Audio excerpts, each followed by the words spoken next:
ए बाळा, किती दिवस अजून असंच बसून राहणार? किती दिवस तुझा जीव दुःखात दाबून ठेवणार? तू पडला आहेस ठीक आहे, पण इथेच अडकून राहणार का?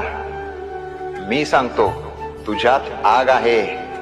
जग तुला थांबवू शकत नाही, फक्त तू स्वतःला थांबवला आहेस. उठ, कारण तू उठला नाहीस तर कुणीच येऊन तुला वाचवणार नाही. तुझं स्वप्न तुझी वाट बघतंय, तुझं भविष्य तुला हाक मारतंय, आणि तुझी हार ती फक्त तुझ्या मनाची गोष्ट आहे. जे तुला कमी समजतात, जे तुला खचताना बघायला आवडतं, त्यांना चुकीचं सिद्ध करायची वेळ आली. आता उठ, कायमच्यासाठी नाही पण आजसाठी, या एका दिवसासाठी. कारण लक्षात ठेव, ज्याने एकदा पुन्हा उठायची हिम्मत केली